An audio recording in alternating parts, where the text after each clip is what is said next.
Olá, está no ar o programa Direito e Globalização, que você pode assistir pelos canais 9 da NET, 186 da Vivo TV e também pelo site www.tvaberta.tv.br.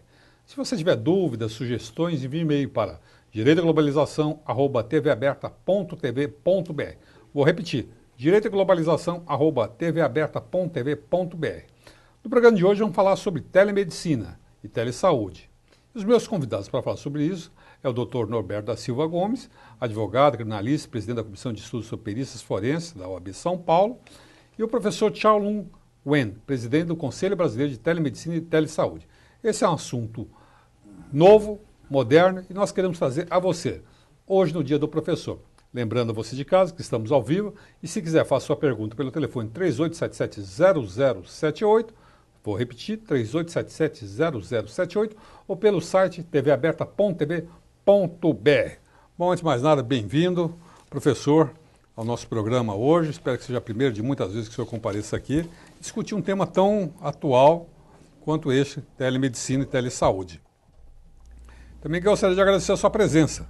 Hoje vai me ajudar aqui a entrevistar o professor e fazer uma homenagem especial ao Dia dos Professores, a todos os professores que por aí pelo Brasil labutam. Obrigado, Norberto, por você ter vindo aqui outra vez, comparecido. E vamos fazer essa justa homenagem aos professores. E para começar nosso bate-papo hoje com o pessoal de casa, eu gostaria de saber o seguinte: o que é telemedicina, o que é telesaúde? Já que o nosso tema hoje não é exatamente... Diz sobre o direito, a gente vai chegar lá, mas vamos começar pela medicina. Mas o que quer dizer a junção da palavra telemedicina e telesaúde?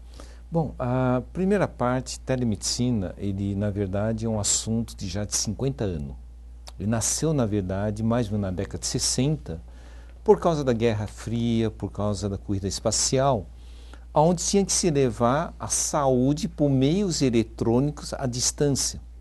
E aí surgiu a palavra telemedicina, como nós conhecemos hoje, que é a utilização de modernos recursos tecnológicos, eletrônicos, para prover serviços de saúde à distância. Então, esse é um primeiro ponto. O segundo ponto, que a telemedicina, ela não é associadamente apenas à área de alta tecnologia, por exemplo, cirurgia robótica ou algo parecido. É porque sugere o nome, sugere que seja algo assim, né? É. Não, a telemedicina era muito mais ampla. Qualquer meio de comunicação e uso de recursos tecnológicos que possam levar a saúde a pontos distantes ou de uma forma ampla, chame-o de telemedicina. O segundo ponto, vamos supor que a telemedicina tem 3 grandes áreas. Uma que eu vou chamar da área de cuidados. Cuidados para a população, para evitar com que eles fiquem doentes. Nós podemos aleatoriamente chamar o de e-care, cuidados eletrônicos, qualquer um outro. Tudo que eu evite com que a pessoa fique doente. O segundo... O preventivo seria isso? Preventivo, qualidade de vida, hábitos, qualquer coisa que evite acidentes, vamos chamar isto de uma área de atuação. Ok. Né? A segunda área de atuação que nós poderíamos chamar, vamos supor, a área que otimiza a saúde. Melhora a forma com que nós aumentamos a eficiência para o diagnóstico, onde nós melhoramos a capacidade de tratamento ao paciente. Então, por exemplo, eu vou indicar alguém para fazer uma ressonância. Em vez de ele ficar numa fila de espera, eu como médico posso dizer, puxa, mas ele precisa urgentemente fazer isso, esse exame, porque senão vai agravar. Aí eu entro em contato com outro médico e por telemedicina nós discutimos, nós tratamos. Então eu começo a colocar a pessoa com que ela tenha uma prioridade, porque é importante. Vamos chamar disso de otimização do sistema de saúde, que é a telemedicina assistencial. E a terceira, por último, como que eu cuido de uma pessoa em casa? Exemplo, uma pessoa com deficiência, uma pessoa com cuidados paliativos, uma doença crônica, não tem tratamento, não tem cura pela medicina que nós conhecemos, mas como eu digo, o fato de não ter cura não quer dizer que não tenha tratamento. Tratamento é quando você é humano e faz uma atenção para a família e para ele. Vamos chamar isso de tele-home care. Tá? Então, quando nós começamos a trabalhar a telemedicina nesse sentido, se diz, então a telemedicina está em todas as áreas de saúde. Por outro lado, nós desenvolvemos aquela questão do homem virtual. O homem virtual, que é um recurso que nós trabalhamos muito usando a computação gráfica 3D, aonde que é o foco dele? É nesse primeiro segmento que eu falei da prevenção. Então, vamos supor, eu uso a computação gráfica para ensinar a população sobre assuntos que, digamos, um pouco mais complexos sobre saúde, de uma forma simples. Portanto, ao as pessoas se envolverem mais no tema, eles deixam de ser pacientes. Eles passam a ser parceiros. Gera uma relação mais ativa. Exatamente. O senhor trouxe aí alguns vídeos. Sim. E eu gostaria que soltasse e vamos explicando os vídeos aí para a população, para os nossos assinantes que estão vendo aí. Uhum. Então pode soltar o vídeo aí. Bom, esse é um bom exemplo do corpo humano, que nós estamos mostrando o sistema esquelético, né? A coluna vertebral. Por exemplo, aqui você pode ver que a coluna vertebral lateralmente, ele tem uma área de uma curvatura no tórax que se chama cifose e uma outra curvatura que se chama lordose. Isso é para mostrar que isso é normal. Quando uma pessoa entende isso, então ela sabe que a lordose faz parte da coluna. Então uma gestante que tem a barriga da gestação, ela tem uma hiperlordose. Por quê? Para ficar de pé, manter a posição ereta, ela aumenta a curvatura. Portanto, por que cifose e lordose é interessante? Às vezes as pessoas acham que comprar um colchão ortopédico, que na verdade é um colchão duro, é bom. Não, porque a tua curvatura natural não deve ser colocado como algo reto, assim como o chão. Então você deve usar um colchão normal. Então, vamos supor que um ortopedista te aconselharia, não usa o chamado colchão ortopédico, porque isso vai danificar ainda mais a tua coluna que tem as suas curvaturas. E o colchão ortopédico, ele é recomendado para quem tem algum tipo de doença, aonde a coluna perde a curvatura. Aí sim ele precisa. Por exemplo, quando uma pessoa entende isso, ele vai ser mais criterioso quando for comprar, por exemplo, colchões. Não é porque o colchão ortopédico é o melhor. Tá? Eu particularmente tenho um pouco de dor na coluna por causa de lesão na L4, L5. Sim. Eu não suporto colchão ortopédico. Eu gosto de colchão mais, assim, mais normal, macio. mais macio. Por quê? Aí a espuma, ela se ajeita. Ela, na verdade, pega a tua curvatura e te sustenta. Bom, uma vez que as pessoas entendam, aí elas conseguem construir o conhecimento, conseguem tomar decisões corretas. Eu não sabia da explicação científica, eu tinha uma intuição que era pelo conforto, tentativa e erro, porque eu não suporto chão dura, eu tenho que ter um colchão, porque aí eu durmo bem. Sim, então, intuitivamente, empiricamente, você chegou a um ponto importante. Eu não tinha um argumento para validar essa minha constatação. Agora... Então agora você vê que com a computação gráfica do homem virtual, eu consigo lhe explicar.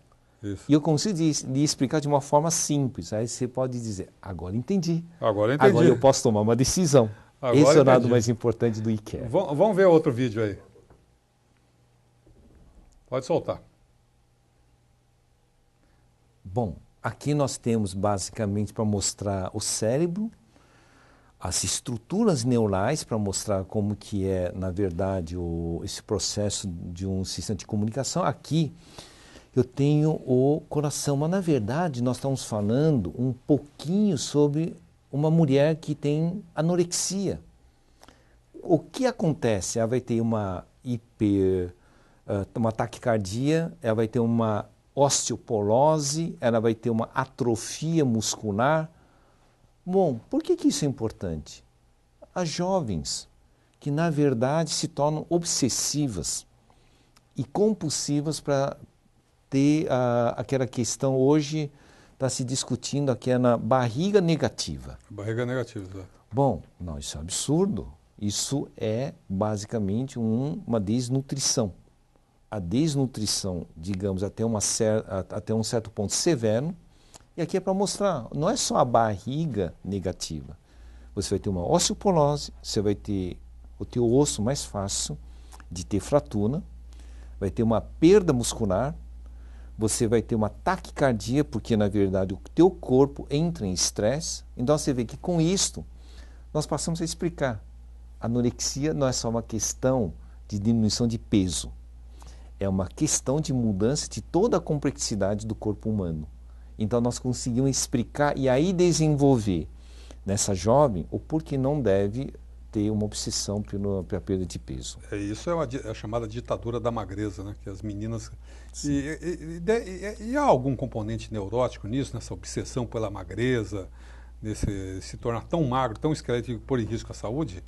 Eu diria que você tem vários componentes psicológicos e sociais. A primeira é uma certa competitividade entre principalmente no sexo feminino, pelo corpo. A apreciação do corpo pelo sexo oposto. E a taxação de um padrão chamado de beleza. Só aquilo é belo. O que nós sabemos que não é verdade. Vamos lá. Um bebê, que eu saiba, o corpo do bebê, a proporção entre as medidas perna, corpo, digamos, gordura, tudo, é totalmente diferente de uma criança, que é diferente de um adolescente, que é de um adulto. Aí você me chega assim, você tem uma modelo que tem mais ou menos 28 anos e quer manter o corpo de uma adolescente que tem de 14 anos. Bom, isso tem um custo, que é, na verdade, a imposição de uma magreza, tá? Então, tem sim, isso gera um condicionamento psicológico de processo obsessivo, compulsivo, depressão e vários outros, tá? Então, nós temos que tomar muito cuidado na saúde mental dessas pessoas. Atenção, você de casa, assinante, que está vivenciando um problema como esse. Veja que a magreza em excesso não é saúde, ao contrário, pode trazer graves e sérios riscos a você. Eu vou chamar um intervalo e já voltamos já no programa Direito e Globalização. Até lá e obrigado por enquanto.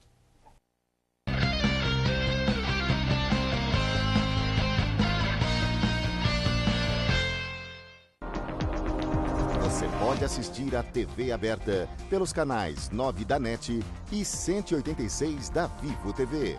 Saiba mais em www.tvaberta.tv.br. TV Aberta São Paulo, a emissora comunitária da maior cidade do Brasil. Este programa tem o apoio cultural da Editora Saraiva e com o apoio científico do Instituto Brasileiro de Ciências Criminais. O programa Direito e Globalização é uma iniciativa da Comissão de Direitos Humanos da Ordem dos Advogados de São Paulo. Venha fazer parte da família TV Aberta. Entre em contato conosco pelo telefone 3868-2802 e saiba como trazer o seu programa para ser exibido aqui na nossa programação através de uma associação sem fins lucrativos. Não perca essa oportunidade de estar com mais de 1 milhão de telespectadores. TV Aberta São Paulo, a emissora comunitária da maior cidade do Brasil. Acesse o site da TV Aberta São Paulo, www.tvaberta.tv.br. Vídeos. Olá, a partir de... Notícias. Promoções. Assista a nossa programação em tempo real e faça sua pergunta para os programas ao vivo. Participe da emissora comunitária da maior cidade do Brasil. Acompanhe os programas ao vivo da TV Aberta São Paulo. Toda terça-feira às 19 horas, Direito e Globalização. Quarta-feira às 19 horas, Câmara Aberta Sindical. E quinta-feira ao meio-dia, o Em Cartaz. Faça perguntas ou comentários pelo site durante o programa ao vivo. Participe! Vou falar para vocês de casa, nós estamos ao vivo e assistindo TV Aberta São Paulo, a emissora comunitária da maior cidade do Brasil. Faça deste programa o mais querido da TV Aberta São Paulo. Vote e concorra a prêmios.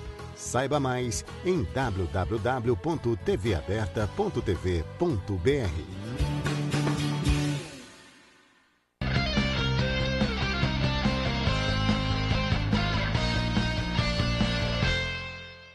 Estamos de volta no programa Direito e Globalização. Lembrando a você de casa, ao assinante, que estamos ao vivo.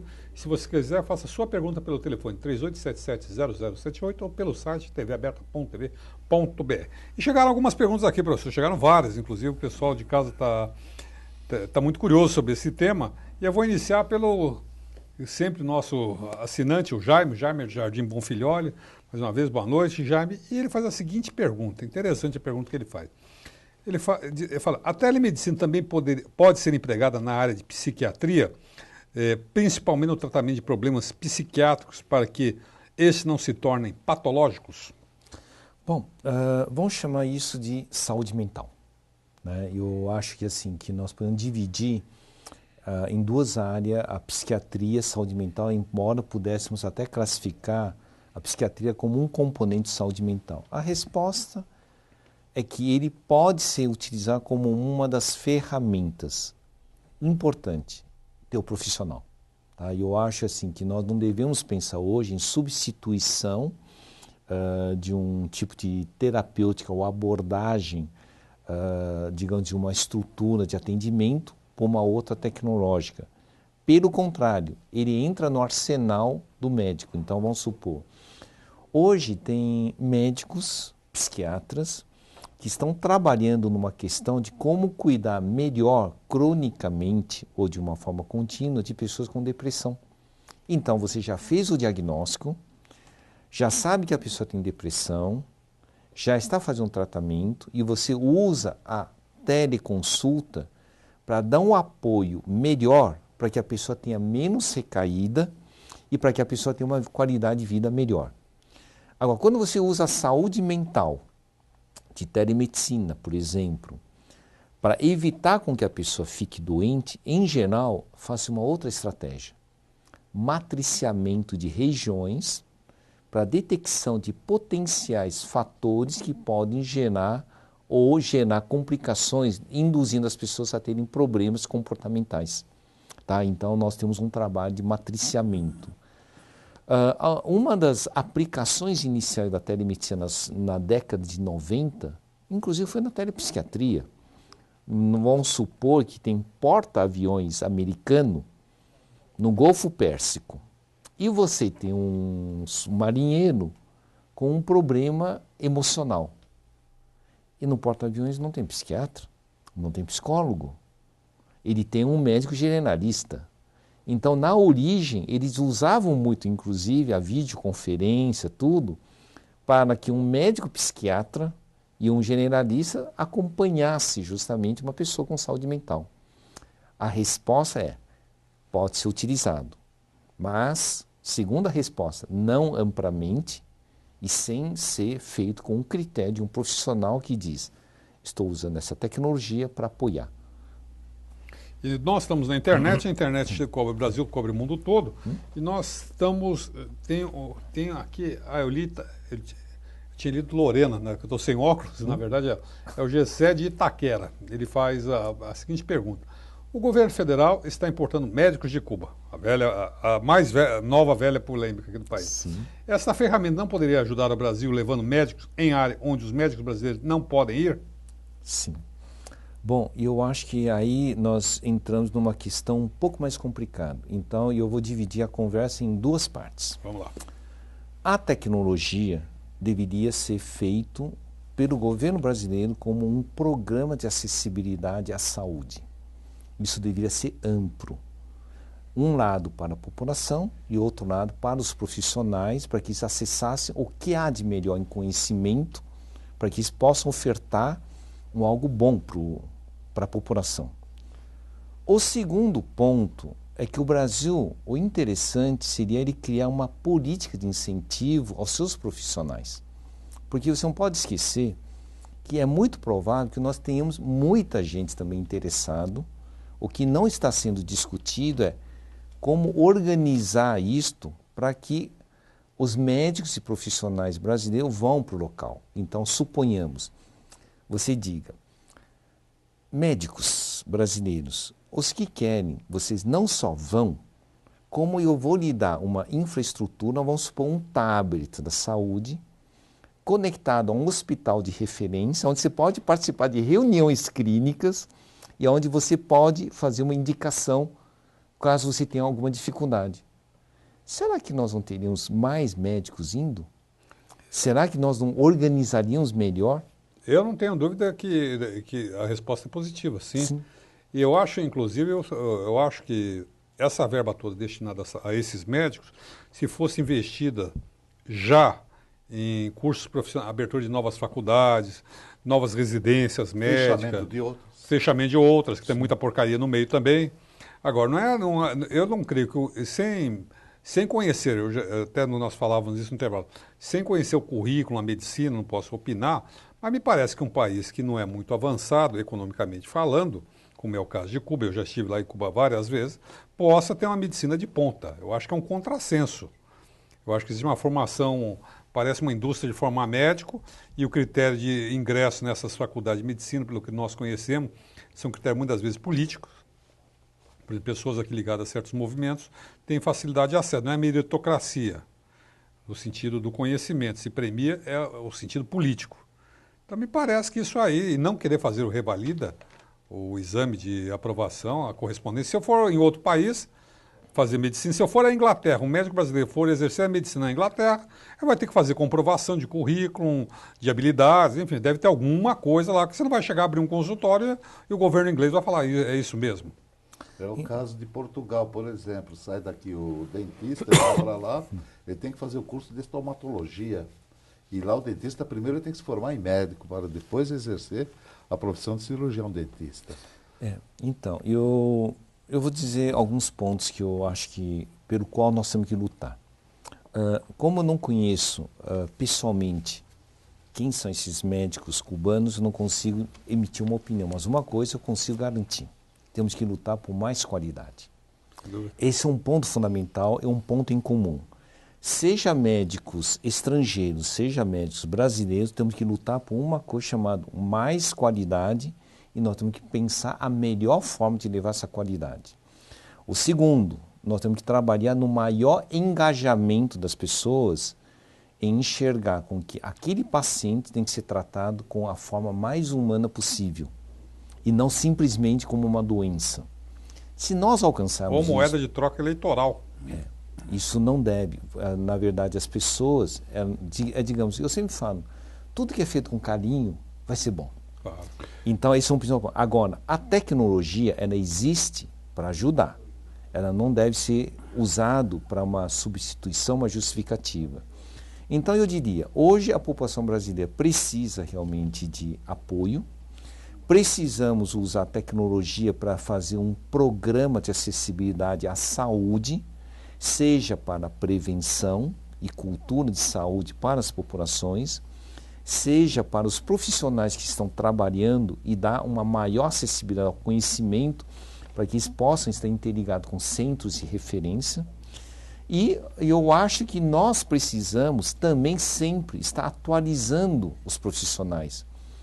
A cada 2 anos, nós devemos instituir uma coisa chamada, que eu preferi dar um nome, de Programa de Atualização Continuada Profissional em Serviço. Oferta para ele.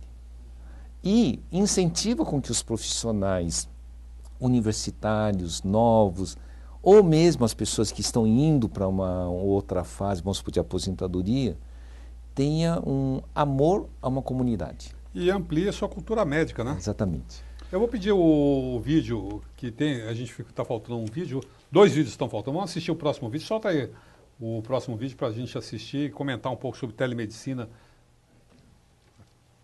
Bom, aqui, inclusive, você sabe que nós fizemos isso, essa parte do homem digital, para entender um pouco sobre a visão. Uma das coisas que nós tínhamos trabalhado, por exemplo, a curiosidade, pois você sabe que muitas crianças que se diz que não tem um bom rendimento, é porque não tem uma boa visão, um óculos resolveria. Então aqui nós estamos mostrando, olha só como que o olho como a musculatura, globo ocular, o nervo óptico. Então, com isso, nós desmistificamos o que é o olho. Com isso, nós podemos começar a ensinar depois aos professores como que eles podem identificar uma criança com uma dificuldade, uma diminuição de acuidade visual. Porque você já pensou uma criança ser taxado como uma criança burra? E, na verdade, não é. Nós só precisamos dar um óculos. Da audição. A audição ou aquele que é disléxico também, que raciocina de forma diferente e não acompanha a aula da forma como é ministrado. Isso. Na verdade, é a falta de preparo do professor em diagnosticar aquilo, né? Então, aí nós chegamos a um ponto. Esse tipo de informação, se nós levássemos e dessemos mais suporte ao professor, ele não poderia desempenhar melhor. Claro. Então, aí eu entro numa questão. Nós não devemos criticar o professor. Devemos fornecer mais formação para ele. Mais subsídio. São eles, afinal, responsáveis pela formação de todos nós, né? E aí que está a força da telemedicina, levar o conhecimento. Eu penso o seguinte, de conformidade com o que o senhor, professor, está expondo, até todas as indagações aqui, eu não sei se eu estou enganado. A telemedicina tem limite? A telemedicina, na verdade, assim, ela tem abrangências. O que nós temos que tomar cuidado é até que ponto que, em fato, podemos usá-lo. Isso tem que ser, então, ela tem limite, porque ela não substitui uma presença. Ela, na verdade, é uma comunicação ágil por meios eletrônicos. Então, agora, à medida que o meio eletrônico vai melhorando, os limites vão diminuindo. Então, vamos supor, eu vou dar um exemplo para você. Antigamente se falava sobre os jogos videogame. Qual era o formato? Controle remoto, joystick. Qual é o formato hoje? Sensores que captam movimento, o que permite você fazer exercício. Então, o conceito de videogame mudou. A interatividade mudou. O que antigamente eu dizia, videogame não faz nenhum condicionamento físico, hoje não é mais verdade. Eu poderia usar o videogame com, vamos supor, um dispositivo de reconhecimento de movimento e fazer você fazer exercício e eu ainda acompanhar. Então, o que eu estou querendo dizer é que, assim, os meios eletrônicos, em uma década, eu saio de uma coisa que eu dizia que era limite para uma outra coisa que não é mais limite. Então, exemplo, a telemedicina pode ser que hoje eu diga, olha, é o limite de uma série de atividades. Mas será que amanhã, tendo um pequeno chip, que com uma gota do teu sangue eu consiga detectar 100 parâmetros diferentes de exames bioquímicos, será que muitos dos limites que eu falo que tem hoje não passariam a ser limites? Então eu diria que hoje muita coisa tem limites, sim, nós temos que reconhecer isso, mas por outro lado, nós já trazemos muita vantagem. O que nós temos que agir é com responsabilidade. Eu vou ter que cortar você aqui, Norberto, estamos chamando no intervalo. Já voltamos já, guarde sua pergunta. E você de casa continue nos acompanhando aqui no programa Direito e Globalização.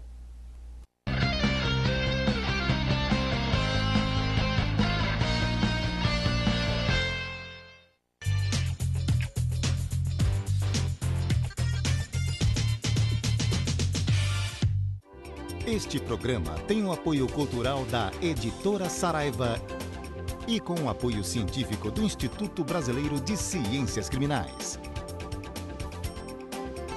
O programa Direito e Globalização é uma iniciativa da Comissão de Direitos Humanos da Ordem dos Advogados de São Paulo. Acompanhe os programas ao vivo da TV Aberta São Paulo. Toda terça-feira às 19 horas, Direito e Globalização. Quarta-feira às 19 horas, Câmara Aberta Sindical. E quinta-feira ao meio-dia, o Em Cartaz. Faça perguntas ou comentários pelo site durante o programa ao vivo. Participe! Vou falar para vocês de casa, nós estamos ao vivo. TV Aberta São Paulo, a emissora comunitária da maior cidade do Brasil. A TV Aberta também está no Facebook. Curta nossa fanpage e acompanhe as novidades da programação do canal comunitário da maior cidade do Brasil. Venha fazer parte da família TV Aberta. Entre em contato conosco pelo telefone 3868-2802 e saiba como trazer o seu programa para ser exibido aqui na nossa programação através de uma associação sem fins lucrativos. Não perca essa oportunidade de estar com mais de 1 milhão de telespectadores. TV Aberta São Paulo, a emissora comunitária da maior cidade do Brasil. Faça deste programa o mais querido da TV Aberta São Paulo. Vote e concorra a prêmios. Saiba mais em www.tvaberta.tv.br.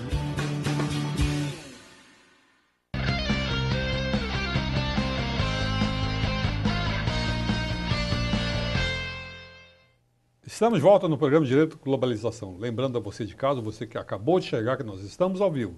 Faça sua pergunta pelo telefone 38770078 ou pelo site www.tvaberta.tv.br. E o Gilmar é do bairro de Pirituba, seja bem-vindo. Gilmar, ele faz a seguinte pergunta ao senhor. Já ouvi falar que os Estados Unidos mandam exames médicos para serem analisados na Índia. Ele disse que eu ouvi falar. E aqui no Brasil, de que forma está caminhando o programa Telesaúde? Bom, a primeira coisa que é fato que, inclusive, os americanos compram laudos radiológicos de radiologistas indianos, uma vez que eles tenham credenciado, basicamente, a habilidade, né? Assim como tinha uma época que os americanos colocavam residentes formados em radiologia na Austrália, por uma razão. Quando os Estados Unidos é à noite, lá é de dia. Então você conseguia, na verdade, que alguém emitisse um laudo radiológico por meio tecnológico. Bom, essa não é uma realidade brasileira. A realidade brasileira não possibilita, pela legislação, a compra de diagnósticos de outros países. Não está regulamentado. Na verdade, nós temos algumas outras complicações que no Brasil ainda precisam avançar. A questão de laudagem interestado.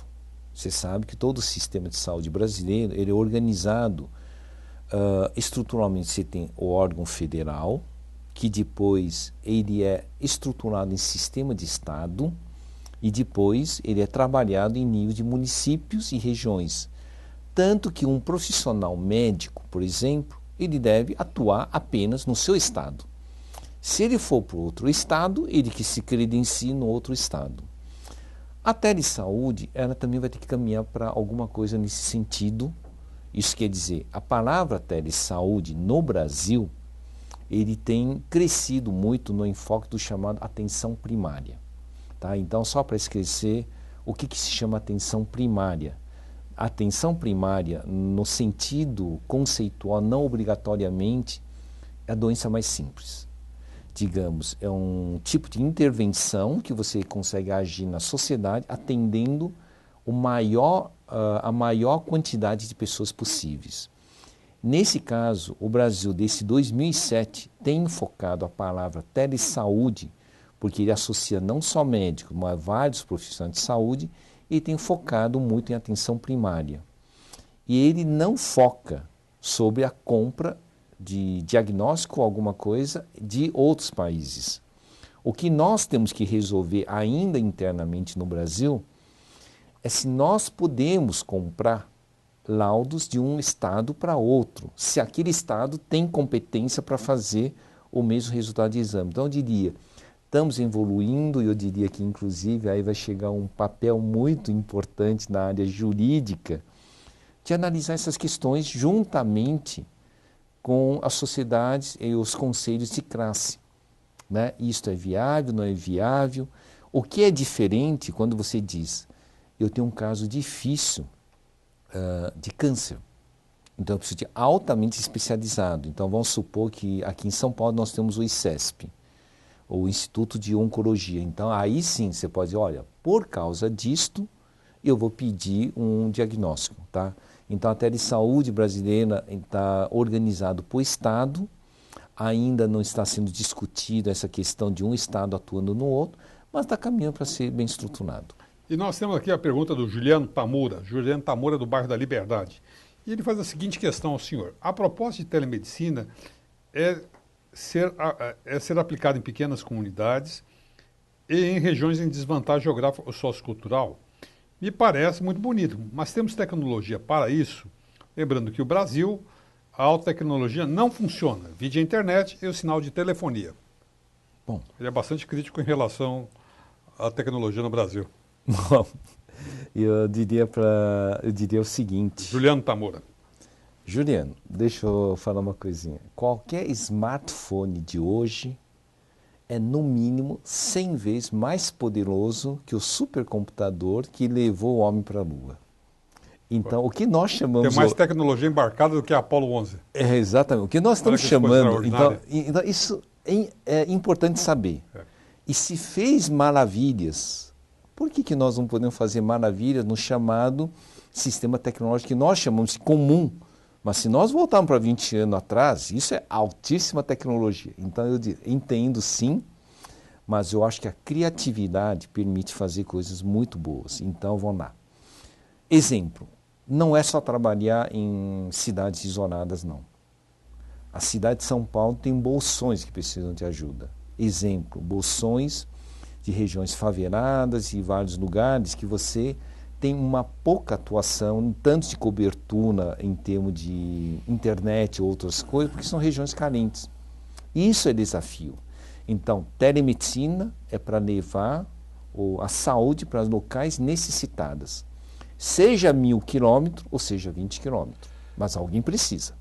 Então, esse é o primeiro ponto. O segundo ponto, eu não preciso obrigatoriamente sempre estar conectado. Exemplo, se eu tiver um tablet e eu conseguir carregar dentro do tablet essas sequências do homem virtual e um conjunto de informação onde meu agente comunitário consegue ir na casa da pessoa e explicar corretamente, vamos chamar isso de telemedicina, mas vamos chamar de telemedicina assíncrona. Não é síncrona. É tanto quanto eu não preciso dizer que a minha televisão tem que estar ao vivo, eu posso ter gravado e você vai ver a mesma notícia. Então eu acho que a criatividade funciona. Então eu acho que nós podemos levar assim. Eu vi como de muita importância, de suma importância a pergunta do Tamura, e eu vou na mesma esteira do Tamura, se bem que eu também pertenço ao Conselho Brasileiro de Telemedicina e o senhor professor como presidente do Conselho Brasileiro de Telemedicina. Então, para tirar as dúvidas do Tamura, eu pergunto, o senhor como presidente do Conselho Brasileiro de Telemedicina e os integrantes também, do qual inclusive eu faço parte, já foi prognosticado um médico em telemedicina em cada estado da federação? Bom, eu acho que hoje nós estamos formando pessoas, porque inclusive para formar um médico que use telemedicina, nós precisamos criar uma coisa chamada telepropedêutica. Nós precisamos trabalhar numa coisa chamada ética, sigilo e cuidados. A disciplina de telemedicina da Faculdade de Medicina da USP está trabalhando nisso, assim como algumas outras universidades estão começando a estruturar. Então eu diria que hoje nós já temos em estados, dentro das universidades, vários profissionais que já estão se habilitando para isto. Não alcançamos aquele nível, eu diria que no Brasil, talvez nós precisamos, nos próximos 5 anos, nos esforçarmos em formar mais médicos habilitados em usar a tecnologia para prestar serviços de qualidade. Vamos assistir agora o vídeo e vamos soltar o último vídeo aqui da série. Pode soltar, é isso. Bom, aqui ele é um vídeo interessante, porque na verdade estou dentro de um vaso sanguíneo. O que vocês estão vendo são hemácias. Vocês estão vendo glóbulos brancos, que são glóbulos de defesa. Agora nós entramos no alvéolo, pulmão. As pessoas agora vão ver as hemácias, o sangue passando entre 2 alvéolos, onde tem a oxigenação. Se vocês notarem, bem no meio da imagem, tem 2 células de defesa que estão, na verdade, soltando substâncias que estão agora destruindo a parede alveolar. Essa destruição da parede alveolar vai fazer o quê? Entrada de líquido para dentro do alvéolo. Bom, esse é um exemplo de por que as pessoas que estavam lá no Boate Kiss, que aspiraram justamente as substâncias tóxicas, tiveram pneumonite química. A pneumonite química, pneumonite criou um processo inflamatório que destruiu a parede alveolar, por um processo inflamatório, e o líquido do sangue passou a preencher o alvéolo. O que acontece? As pessoas morreram afogadas no próprio sangue, no próprio líquido. Coisa horrível. Então, isso é uma reação, mecânica. digamos, uma reação química. Quando uma pessoa cai no mar... A ideia é que todo mundo tem é que morre sufocado, né? Exatamente. Então, é aí Não que... afogado no próprio sangue. Exatamente. É aí que os médicos entram Asfixia. para tentar, por exemplo, diminuir o processo inflamatório, tentar usar um sistema de respiração artificial em pressão positiva para tentar, digamos, esvaziar esse líquido. Às vezes não dá certo, mas é aí que entra em UTI, e a função do médico é tentar manter a pessoa viva até o corpo reagir. Porque o maior milagre que eu vejo na natureza é o corpo humano. Então o médico ajuda, mas quem faz o verdadeiro milagre é o corpo humano. Então aqui eu estou mostrando que as pessoas poderiam entender por que as pessoas que tiveram aquela intoxicação no boate do Boate Kiss morreram ao aspirar aquilo. Gerou um processo inflamatório, rompe a parede alveolar, o líquido entra para o alvéolo e o pulmão perde a função de oxigenação. Entra Já sangue houve mesmo, né? casos, inclusive, que eu vi quando participando de uma necropsia, o indivíduo atropelado experimentou uma fratura, uma fissura craniana. Mas durante a necropsia, ao final praticamente da necropsia, ao abrir o esôfago, o tórax, nos deparamos com o estômago com um volume que não era o adequado, e ele morreu de asfixia porque ingeriu alta quantidade de sangue e não pela fissura craniana. Ué, como é que isso acontece? Engoliu sangue. Que coisa. Então, o importante nesse momento é que quando você usa uma computação gráfica, você consegue explicar de uma forma mais fácil. Porque, na verdade, a interlocução, por exemplo, do que o Dr. Norberto está me passando, é válido quando eu conheço a anatomia e a fisiologia. Então, as palavras se traduzem numa imagem. Mas para quem não conhece, as palavras traduzem numa incógnita. Não há dúvida. Essa incógnita, quando você usa a computação gráfica, você mostra. Eu estava explicando sobre isso, aquela palavra significava isto. Portanto, o homem virtual é um mecanismo de explicar e comunicar de uma forma objetiva, fácil e simples. Porque a linguagem da medicina é uma linguagem muito especializada.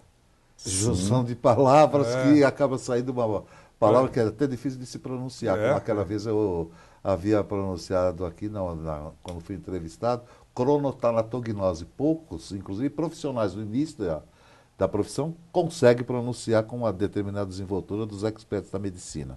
Eu vou ter que encerrar esse bloco aqui e voltamos já no quarto e último bloco do programa Direito e Globalização.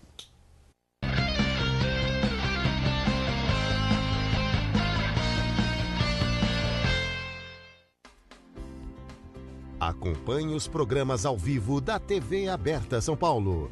Toda terça-feira às 19 horas, Direito e Globalização. Quarta-feira às 19 horas, Câmara Aberta Sindical. E quinta-feira ao meio-dia, o Em Cartaz.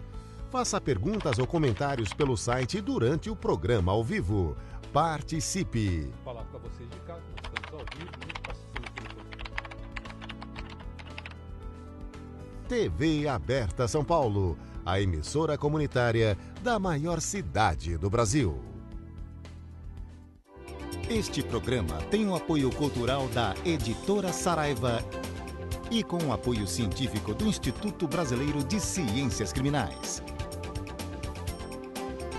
O programa Direito e Globalização é uma iniciativa da Comissão de Direitos Humanos da Ordem dos Advogados de São Paulo.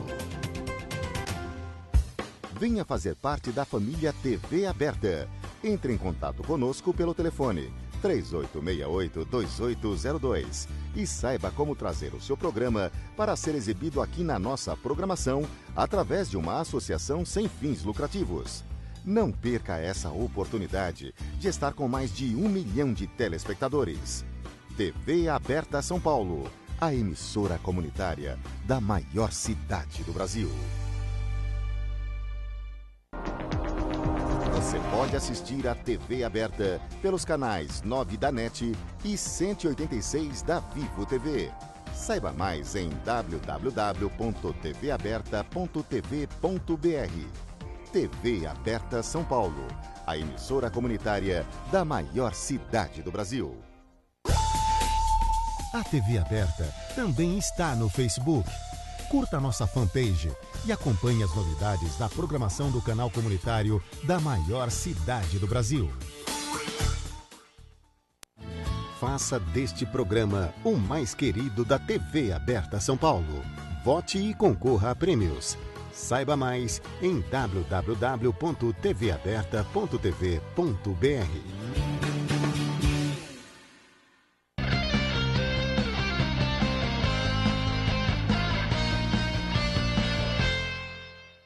Estamos de volta no programa Direito e Globalização. Lembrando a você de casa ou a você que chegou agora que nós estamos ao vivo. Faça sua pergunta pelo telefone 38770078 ou pelo site www.tvaberta.tv.br. Hoje nós estamos falando de telesaúde e telemedicina. E eu gostaria de fazer ao senhor professor uma questão. A questão diz respeito ao seguinte: este é um programa de direito. Então não posso me furtar a fazer uma pergunta de natureza jurídica, embora o senhor não seja advogado, seja médico. Então nós estamos tentando fazer aqui uma interlocução. Eu não sou médico e tento conversar com o senhor, entender os enigmas da medicina. Estou conseguindo alguma coisa, estou aprendendo aqui. Estou indo.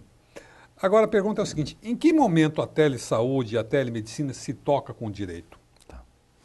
Eu vou fazer uma analogia antes e depois eu vou voltar a esse assunto. Okay. Algumas pessoas me perguntam, Marchal, o que é telemedicina? É um assunto de tecnologia? É um assunto médico? O que é? Eu diria, telemedicina entenda como sendo um voo. Você vai pegar um voo para Manaus.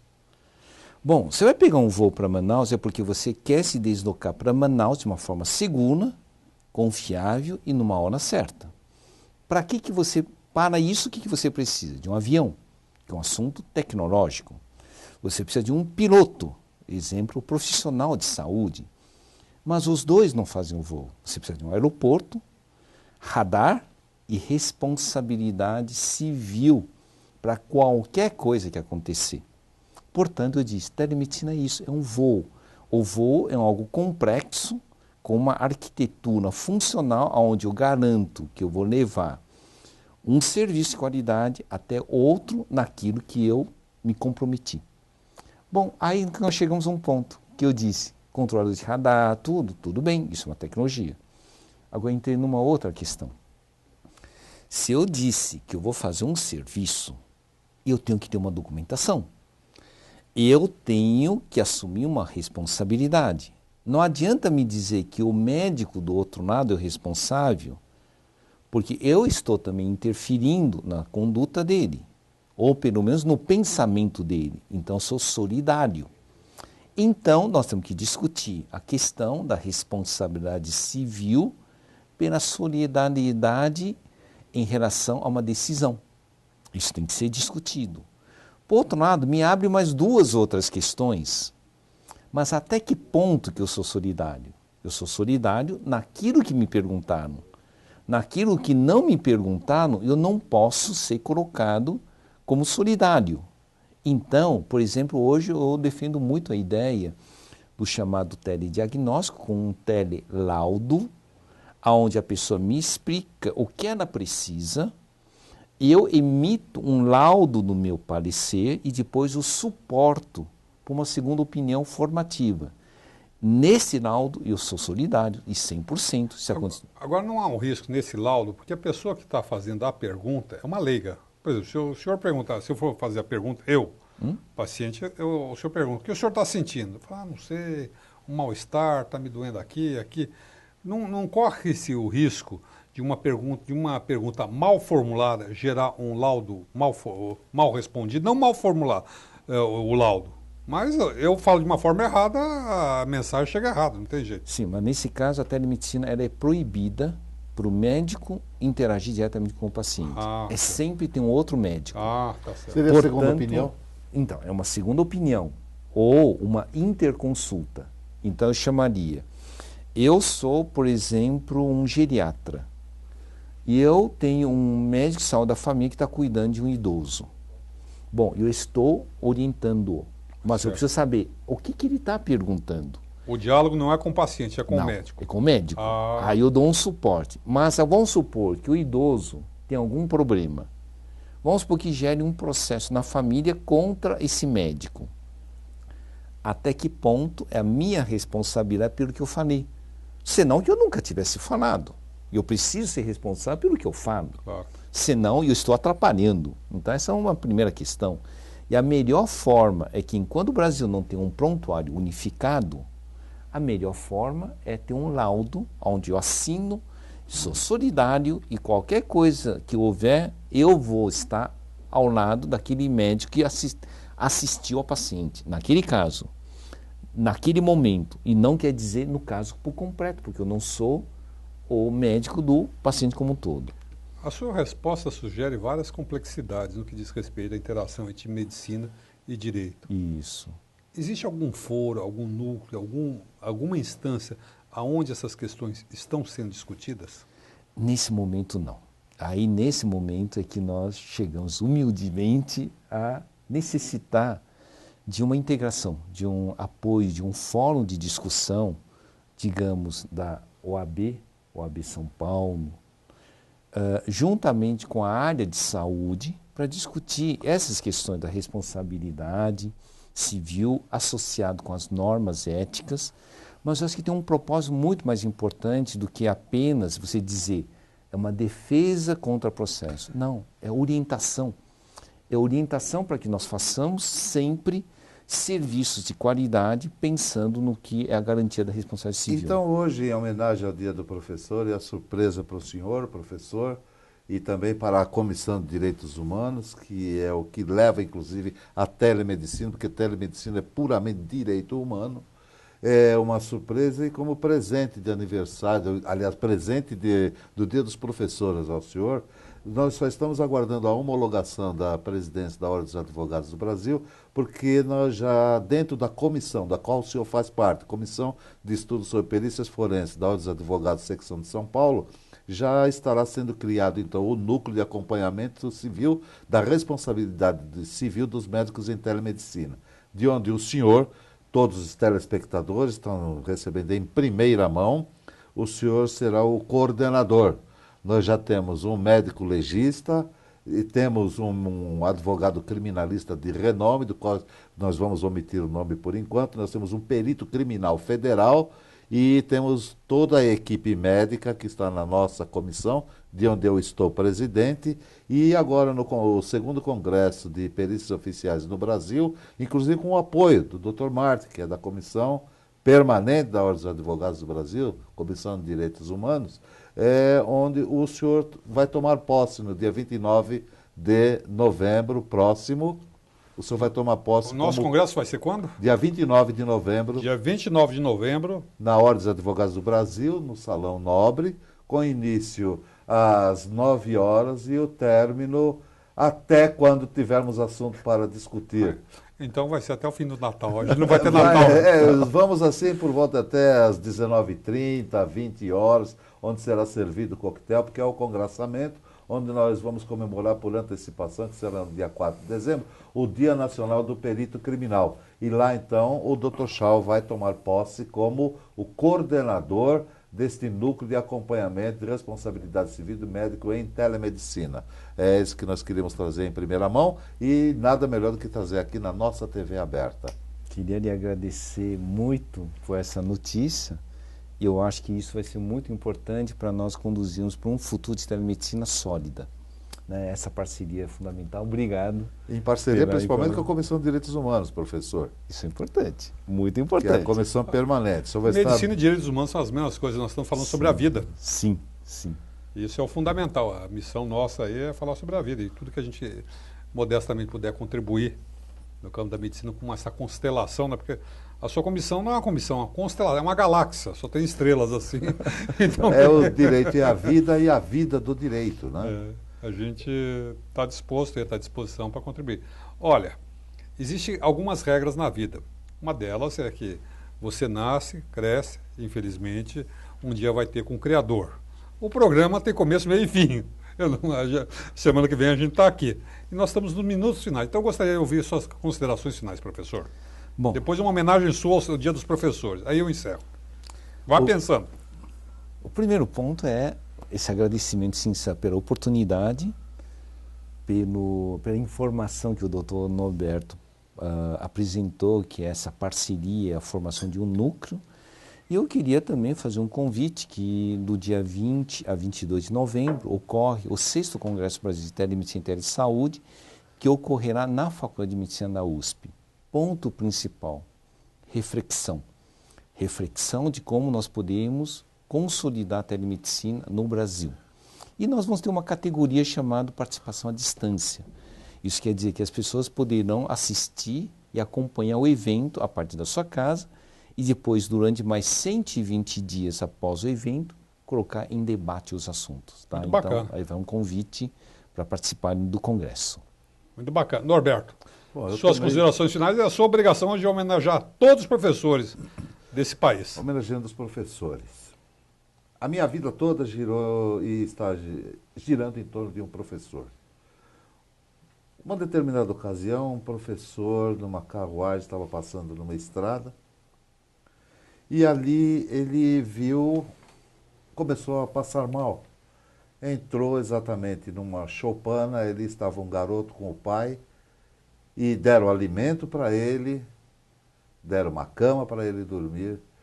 E esse moço levantou, era um lorde muito bem trajado, e disse: eu quero te ajudar, garoto.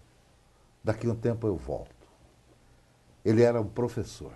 Ele falou: eu vou te ensinar, eu vou te ensinar a estudar.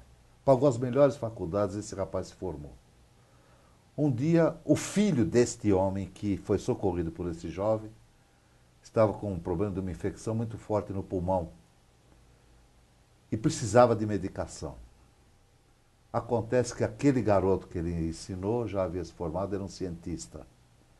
E ele curou o filho daquele homem, do professor, com a penicilina.